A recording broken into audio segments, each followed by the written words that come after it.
kita bakal keliling-keliling di pasar baru Karawang. Karawang. Kita bakal nyari Ikan asin. ikan asin di salah satu penjual yang ada di pasar baru. Oke? Ikuti kita. Penasaran kan?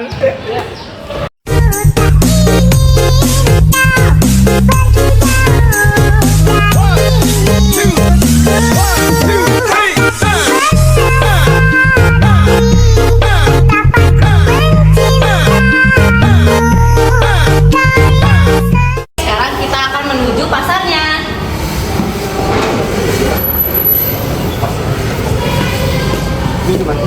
Oke, sekarang kita udah nyampe di pasarnya. Saatnya kita menuju ke tempat toko. yang jual ikan asin. Ya, oke. Stay tune ya guys. Stay tune.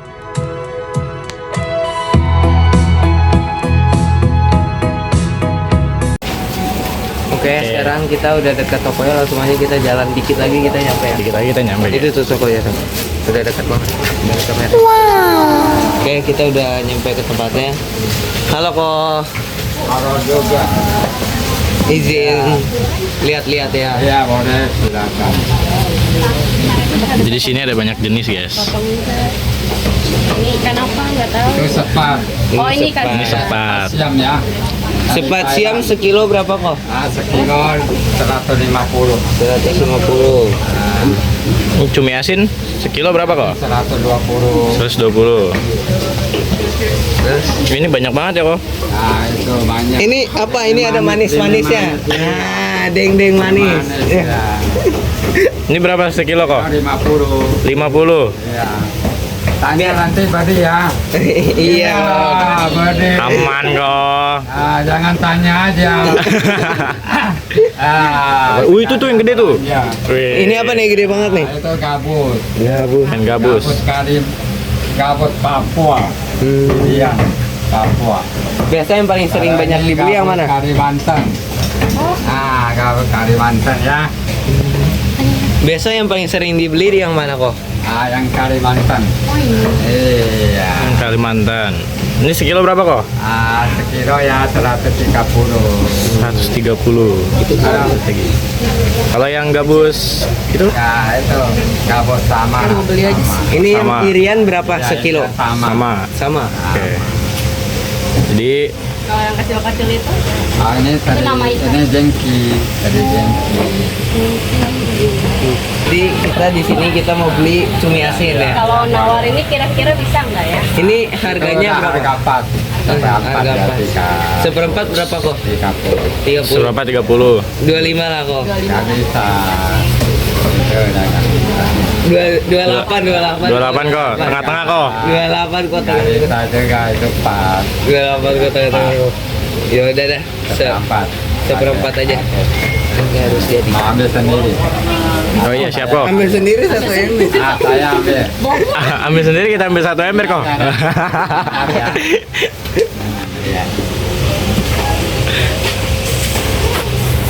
Wis.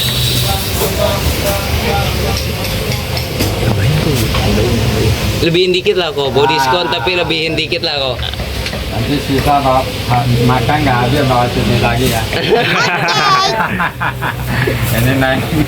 Iya. 30 ya kok. Iya. Kalau saya kok. Buat para silver. Jadi kalau kalian mau beli ikan asin di dekat pasar sini bisa ke toko ikan asin Kualim ya. Yang ini kok Alim. Weh. Makasih ya kok. Asik kok. Makasih, kok. Oke, Sinpers. Jadi sekarang kita bakal pergi ke pasar yang ada di depan Gus lagi. Kita bakal ke toko ikan asin yang kedua.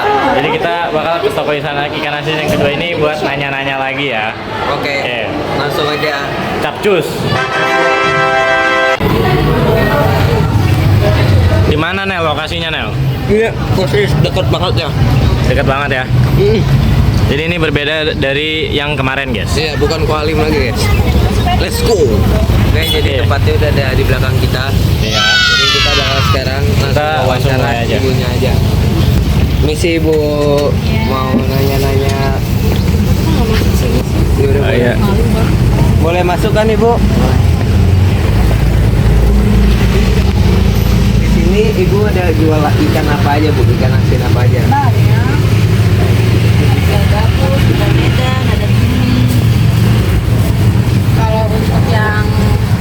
paling murah tuh apa, Bu? Ini japu. Japu. Iya. Kalau japu itu Berasal dari mana? Nggak, kurang tahu kalau berasal dari mana. Itu teri batu. Kalau yang ini apa, Bu? Itu teri parai. ini ternyata Itu teri gabus. Teri gabus. Nah, teri jengki. Teri jengki. Ibu. Iya, itu jengki. Itu teri tawar, kalau jengki yang depan. Jengki yang depan. Ini. Oke Bu. Jadi kalau misalnya kita beli ini 2/4 sama ini setengah kilo sama ini 1/4 jadi berapa Bu? 1/4 23, setengah 24, 1/4 18. Jadi Bu, kalau misalkan kita mau beli yang ini misalkan 100 gram, Itu 100 gram 1 on. ya kalau yang ini 10.000, kalau yang ini 200 gram 10.000. Kalau misalkan yang ini seperempat tuh berapa ya? 1/4 18.000. Kalau ini setengah kilo berapa? 45. Terus kalau yang ini 1,5 on 8.000. kalau yang ini 1 ons itu 8.000. Bu, jadi kita bakal tanya beberapa hal nih ke Ibu. Kira-kira Ibu buat usaha ini nih modalnya berapa Bu? Per bulannya atau per harinya? Perharinya lagi rame ya 2 juta lebih. Kalau lagi sepi ya 1 juta lebih. Jadi kalau dari modal itu Ibu bisa dapat keuntungan kira-kira berapa tuh? 200-300an seharinya. Itu bersih atau kotor? Bersih. Ya, Bu. Ya. Terus Ibu di kotak ini nih satu baskom ini satu baskom. Bu, ini teri Tawar. Teri tawar. teri tawar bisa ada berapa kilo Bu? Satu ini Bu? 1 sampai 2 gram. Sampai 2 kilo. Iya. 2 kilo lah ya Bu. Iya. Mau nanya lagi nih Bu. Iya. Bu, distributornya tuh Dari Johar. dari Johar. Iya, pasar Johar. Kan berarti Ibu beli sampai ke sini ya Bu? Iya. Jadi distributor dari Ibu ada di Pasar Johar. Pasar Johar. Kira-kira namanya siapa tuh Bu? Konendis sama Koahan. Oh, Ahan. Iya, sama Konendis. ya? Kayak pernah dengar tuh Bu. Tahu tuh. Denger ya. Koahan mana ya Koahan? Dari mana ya? Dari Johar sama Konendis. Ya Bu. Ya kira-kira itu aja lah ya Bu yang bakal kita tanyain ke Ibu.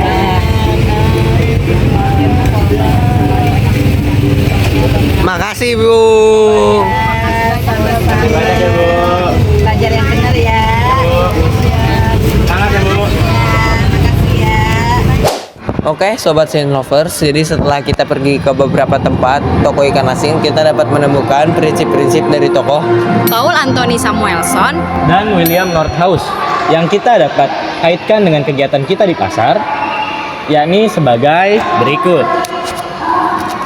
Pasar berperan sebagai mekanisme yang efisien dan mengalokasikan sumber daya terbatas yang sudah diproduksi oleh produsen yakni barang dan jasa.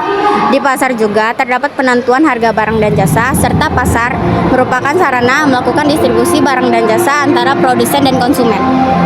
Sekian dari kami. Terima kasih. Bye Sobat Sinlover.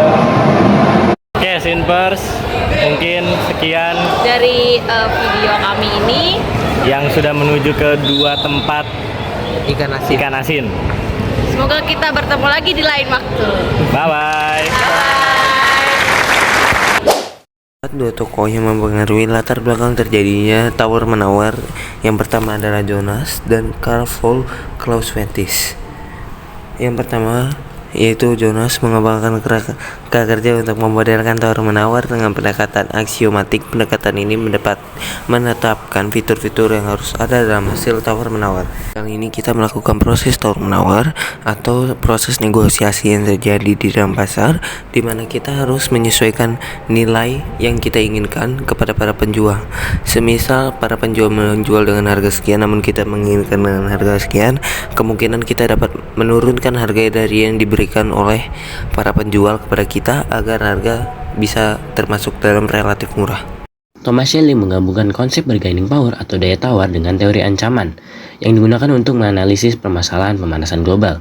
Kita dapat menyimpulkan bahwa semakin besar ancaman yang diberikan oleh suatu pihak, maka semakin kuat pula daya tawarnya dalam suatu negosiasi. Dan juga jika dihubungkan dengan masalah pemanasan global, masalah pemanasan global ini dipandang sebagai sebuah situasi yang mengharuskan negara melakukan negosiasi untuk mencapai kesepakatan dalam mengurangi emisi yang dapat menghasilkan ketidakseimbangan manfaat dan biaya. Negara-negara miskin akan mendapatkan manfaat yang lebih besar, namun negara-negara kaya akan menanggung juga biaya yang lebih besar. Apa itu tawar-menawar? Tawar-menawar atau yang biasa disebut negosiasi merupakan salah satu kegiatan yang dilakukan dalam kegiatan jual-beli. Hal ini merupakan suatu bentuk negosiasi yang dilakukan untuk menentukan suatu harga. Faktor keberhasilan tawar-menawar. Kemampuan komunikasi yang jelas dan efektif dalam tawar-menawar. Informasi yang akurat. Contohnya seperti mengetahui harga pasar, kondisi ekonomi, atau kebutuhan pihak lain memberi keunggulan. Kesediaan untuk berkompromi. Untuk memberikan sedikit ruang bagi pihak lain dan menerima kompromi dapat menciptakan suasana yang lebih saling menguntungkan. Dan yang terakhir, pengaruh sosial dan hubungan. Contohnya, kepercayaan yang telah terbangun antara kedua belah pihak, penjual dan pembeli, akan memperlancar proses negosiasi atau tawar-menawar. Teknik dalam tawar-menawar. Sebenarnya dalam tawar-menawar tidak ada teknik tersendiri ataupun teknik secara khusus. Namun secara umum biasa orang menggunakan teknik di mana mengambil nilai tengah dalam negosiasi, atau kita dapat menarik ulur agar si penjual dapat menyesuaikan harga sesuai dengan keinginan yang kita inginkan.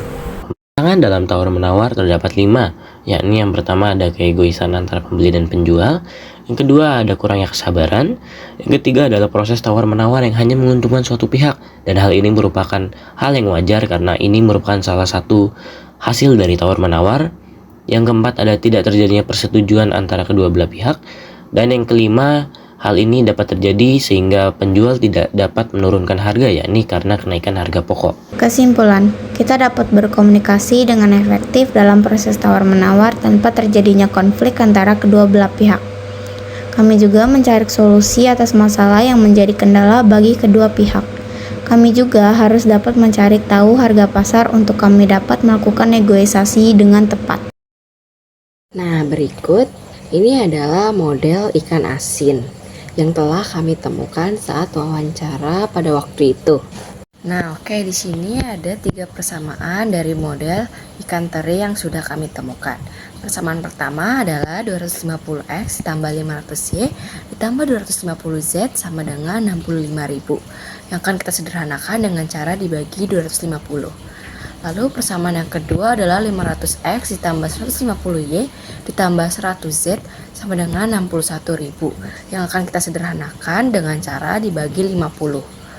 Lalu yang persamaan ketiga adalah 100X ditambah 200Y ditambah 250Z sama dengan 38.000, yang akan kita sederhanakan dengan cara dibagi 50. Lalu di kotak sebelah kanan ini adalah hasil dari persamaan 3 persamaan yang sudah tadi disederhanakan. Oke, selanjutnya eliminasi 1 dan 3. Jadi di persamaan 1 dan 3 kita bisa mengeliminasi X dan Y. Jadi yang persamaan pertama kita bisa kalikan dengan 2. Lalu yang persamaan ketiga itu kita bisa kalikan dengan yang kalikan 1. Lalu yang Z hasilnya itu min 3Z. Terus sama dengan min 240. Lalu Z itu sama dengan min 240 per min 3. Jadi hasil Z-nya itu 80. Jadi selanjutnya itu eliminasi dan substitusi persamaan ke-1 dan yang kedua. Jadi yang persamaan pertama kita bisa kalikan dengan 10 untuk kita hilangkan X-nya. Terus yang persamaan kedua kita kalikan dengan 1. Nah, jadi Y-nya itu 17Y ditambah 8Z sama dengan 1380. Terus 17Y ditambah 8 lalu kita kalikan dengan Z yang sebelumnya yang kita dapatkan yaitu 80, jadi 8 dikali 80 terus sama dengan 1380. Lalu 17Y ditambah 640 karena tadi 8 dikali 80 itu hasilnya 640 sama dengan 1380. Lalu 17Y, lalu kita operasikan 640 ini kita operasikan menjadi 17Y sama dengan 1380 dikurang 640. Jadi 17Y sama dengan 740, Y sama dengan 740 dibagi 17. Jadi hasil Y itu 43,5. Nah, berikut kita ke langkah yang terakhir yaitu substitusi yang pertama. Di sini ada X tambah 2Y ditambah Z sama dengan 260.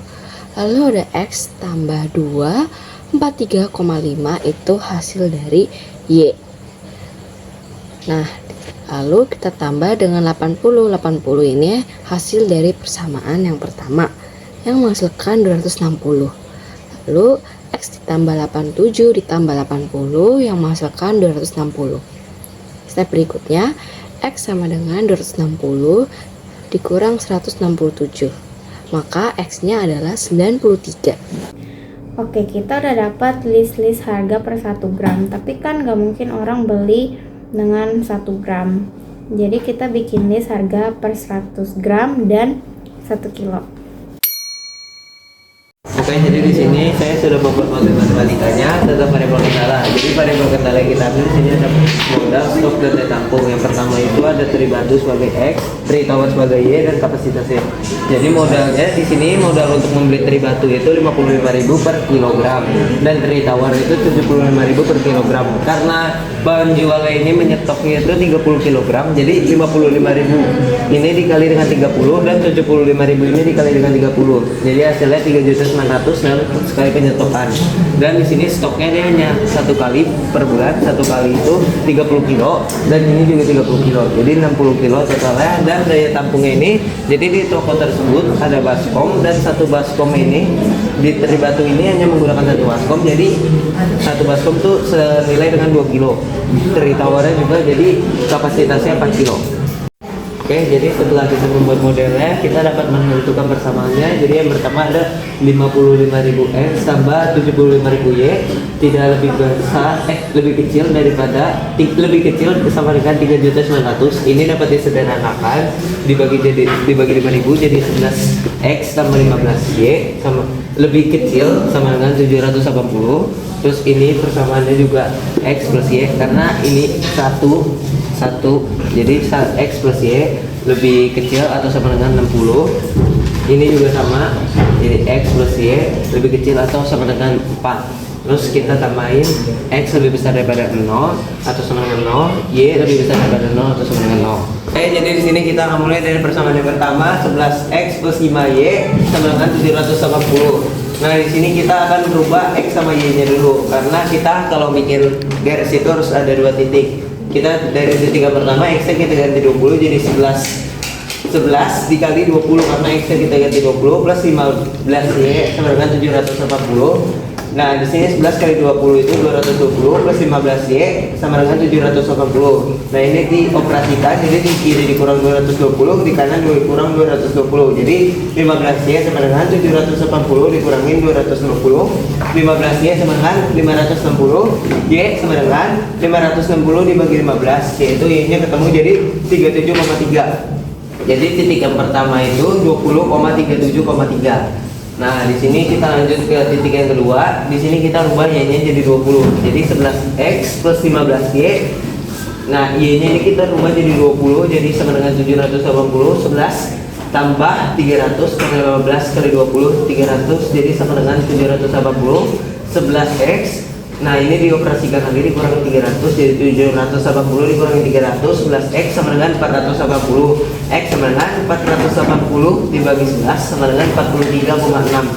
Jadi titik yang kedua 43,6,20. Oke, jadi di sini kita akan persamaan yang kedua sama persamaan yang ketiga. Oke, jadi persamaan yang pertama kedua itu X plus Y sama dengan 60. Di sini Y-nya kita rubah ke 30. Jadi X plus 30 sama dengan 60. X sama dengan 60 min 30. X sama dengan 30. Jadi di sini kita menemukan titik yang pertama 30 sama 30. Kita cari titik yang kedua X plus Y sama dengan 60 masih sama karena persamaan masih sama. Di sini X nya kita rubah ke 20. 20 plus Y sama dengan 60. Kita operasikan dikurangi 60, dikurangi 20, dikurangi 20. Jadi Y sama dengan 60 min 20. Y sama dengan 40. Jadi 20,40. Oke, di sini kita langsung lanjut ke persamaan yang ketiga. Di sini X plus Y sama dengan 4. X-nya kita rubah jadi 2 plus Y sama dengan 4. Di sini kita operasikan dikurangi 2 dikurangi 2 jadi Y sama dengan 4 dikurangi 2. Nah, Y-nya sama dengan 2. Jadi titik pertama 2,2. Kita lanjut titik yang kedua. Di sini X plus Y sama dengan 4. X-nya kita rubah jadi 0, kali ini tadi 2 jadi 0 sekarang, plus Y sama dengan 4 jadi Y sama dengan 4. Jadi titik yang kedua di sini 0,4. Jadi ini udah jadi satu garis, ini jadi satu garis. Oke, jadi setelah kita mendapatkan garis-garis yang tadi, dan juga kita dapat melihat titik potong dari gambar ini. Nah, itu ada titik potongnya, namun kita masih harus memastikan berapa itu titik potong itu ada di berapa. Nah, jadi yang pertama kita melihat persamaan yang pertama dan yang kedua. Ini kita lakukan eliminasi kepada X. Pertama kita lakukan eliminasi pada X dengan kita mengalihkan 11 di persamaan yang kedua, sehingga menghasilkan 11X tambah 11X tambah 11Y dan juga 15Y dikurang 11X menjadi 4Y, lalu dibagi sehingga hasilnya menjadi Y sama dengan 30. Jadi selanjutnya kita melakukan substitusi terhadap Y yang sudah kita temukan kepada persamaan yang kedua. Kita masukkan Y-nya sehingga menjadi X tambah Y-nya 30, jadi X tambah 30, lalu dioperasikan menjadi X sama dengan 60 dikurang 30 sehingga menghasilkan X-nya sama dengan 30. Sehingga kita dapat menemukan titik potongnya adalah X, Y-nya menjadi titik potong yang pertama ada 30,30. Oke, jadi untuk mencari titik potong yang kedua, kita menggunakan persamaan yang pertama dan persamaan yang ketiga. Nah, pertama-tama kita akan melakukan eliminasi terhadap X dengan mengalihkan 11 pada persamaan yang ketiga, sehingga menghasilkan 4Y sama dengan 736, yaitu dari 7480 dikurangi 44, sehingga kita dapat membaginya sehingga menjadi Y 736 dibagi 4 sama dengan 184. Jadi Y kita sudah menemukan Y-nya adalah 184. Lalu setelah kita menemukan Y, kita akan melakukan substitusi terhadap Y tersebut yang sudah kita temukan terhadap persamaan yang kedua, yang ketiga ini. Pertama kita akan memasukkan langsung saja dari Y-nya sehingga menjadikan 11X ditambah 15 dikali 184 sama dengan 780, sehingga 15 dikali 184 itu adalah 2760. Lalu kita operasikan 2760 ini ke sebelahnya sehingga menjadi dikurang. Jadi 780 dikurang 2760. Nah, hasilnya ini pastinya akan minus sehingga kita menemukan hasilnya adalah minus 1980. Oke, jadi dari 11X ini kita operasikan sehingga 11X-nya menjadi membagi semin 1980, sehingga kita menemukan X-nya adalah minus 180, sehingga titik potong yang kedua ini adalah minus 180,184. Nah, dan titik potong ini sudah sesuai dengan gambar yang sudah ada di GeoGebra yang sudah kami buat ini, seperti ini. Oke, jadi step selanjutnya adalah dengan kita menentukan titik uji. Nah, di sini kita akan menentukan titik uji pada setiap persamaan yang ada. Pertama-tama kita akan menentukan titik uji pada persamaan yang pertama, yakni 11X ditambah 15Y lebih kecil atau sama dengan 780.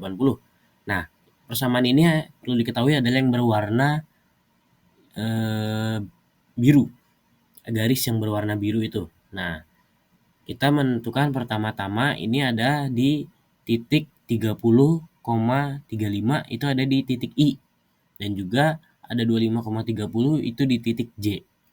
Nah, pertama-tama kita akan menghitung keduanya, namun pada titik yang 30,35 ini menghasilkan 885 lebih kecil dari 780. Nah, ini tuh salah.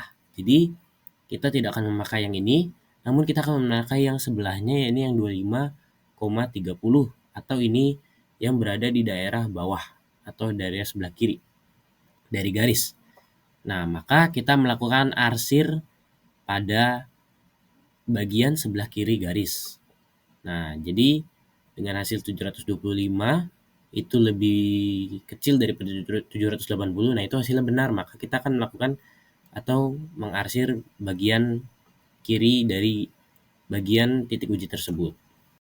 Oke, jadi langkah selanjutnya adalah kita dengan menentukan titik uji pada persamaan yang kedua atau yang berwarna merah ini. Nah, kita menentukan titik ujinya itu sama dengan titik uji pada persamaan yang pertama, yakni 30,35 dan 25,30. Ini ada di I yang 30,35 dan di J yang 25,30. Nah, kita memasukkan 30 ini adalah X-nya, jadi kita masukkan, dan 35 ini adalah Y-nya, jadi lalu kita masukkan dan kita jumlahkan. Hasilnya adalah 65 lebih kecil atau sama dengan 60. Nah, ini adalah salah. Lalu kita masukkan yang kedua, X dimasukkan ke 25 dimasukkan ke X, dan juga 30 dimasukkan ke Y, sehingga menjadikan hasilnya ada 55 lebih kecil atau sama dengan 60. Dan ini hasilnya benar karena 55 lebih kecil daripada 60, sehingga daerah arsirnya itu sama dengan daerah yang sebelumnya atau di sebelah kiri dari garis. Jadi kita sudah menemukan 2, dan kita hanya akan menemukan satu lagi atau membutuhkan satu lagi. Nah, kita menentukan di persamaan yang terakhir atau persamaan yang ketiga. Nah, oke, jadi langkah selanjutnya atau langkah yang terakhir dalam menentukan titik uji adalah menentukan titik uji pada garis yang terakhir. Nah, garis yang terakhir ini adalah garis yang berwarna merah ini, yang berwarna hitam. Nah, garis yang berwarna hitam, di sini kami menentukan yang pertama titik ujinya ada di 0,5 yang M ini, dan juga di 0,0 yang berada di sini. Nah, kita memasukkan 0,5 ini ke dalam persamaan ini, sehingga menghasilkan kita memasukkan 0-nya ke X, lalu 5-nya ke Y, dan hasilnya adalah 5 lebih kecil dari 4, dan ini adalah salah. Lalu kita memasukkan 0 ke X dan juga 0 ke Y, sehingga hasilnya adalah 0 lebih kecil atau sama dengan 4, dan ini hasilnya adalah benar. Maka yang diarsir adalah bagian yang ada di titik 0,0 atau di sebelah kiri dari garis, ya, di sebelah kiri sini. Nah, ini merupakan HP-nya karena bagian sini adalah bagian yang mengenai arsiran dari garis pertama, garis kedua, dan garis yang ketiga, dan tidak boleh lebih dari minus. Jadi ini batasnya, sehingga ini adalah HP-nya. Nah, oke, jadi selanjutnya kita akan menentukan fungsi objektif. Nah, fungsi objektif ini ditandai dengan F dalam kurung X, Y. Nah, didapat dari keuntungan X ditambah dengan keuntungan Y. Nah, X ini adalah tadi tribatu dan Y ini adalah tritawar. Nah, dengan kita melihat harga modal dari tribatu ini adalah 55.000 dan harga dari modal tritawar ini adalah 75.000. Harga jual dari tribatu itu adalah 80.000. 80.000 dikurang 55.000 hasilnya adalah 25.000. Dan juga 93.000 dikurangi 75.000 hasilnya adalah 18.000. Nah, kita menemukan fungsi objektifnya ini. Nah, kita dapat menyederhanakannya menjadi F dalam kurung X, Y sama dengan 25X ditambah 18Y. Nah, dari sini kita dapat menentukan garis lidiknya. Garis lidiknya ini adalah 25X ditambah 18Y sama dengan 0. Nah, sama dengan 0 ini dikarenakan garis lidik ini dimulai dari titik 0 untuk menemukan hasil dari atau keuntungan maksimalnya. Nah, keuntungan maksimal kita mulai dari garis yang sudah tadi kita temukan dari garis lidik. Nah, kita tarik garisnya ini sampai pada dan masih di dalam garis arsirannya, arsiran atau himpunan penyelesaian. Nah, di sini titik yang terjauh ini adalah titik F. Nah, titik F ini berada pada F ini adalah titiknya berada pada X-nya 0, Y-nya 4. Maka langsung saja kita masukkan ke dalam fungsi objektif yang sudah tadi kita temukan ini. Jadi 25X, jadi 25 kita masukkan X-nya ini adalah 0 dan juga 18. Kita masukkan Y-nya jadi 4. 0 ditambah 25 dikali 0, 0, 18 dikali 4 adalah 72. 0 ditambah 72 sama dengan 72. Nah, karena tadi kita menyederhanakannya dari 1000, maka kita kembalikannya lagi dengan dikali 1000. Maka keuntungan maksimal dari Ibu Nini selaku penjual ini adalah Rp72.000. Sekian untuk matematika. Terima kasih.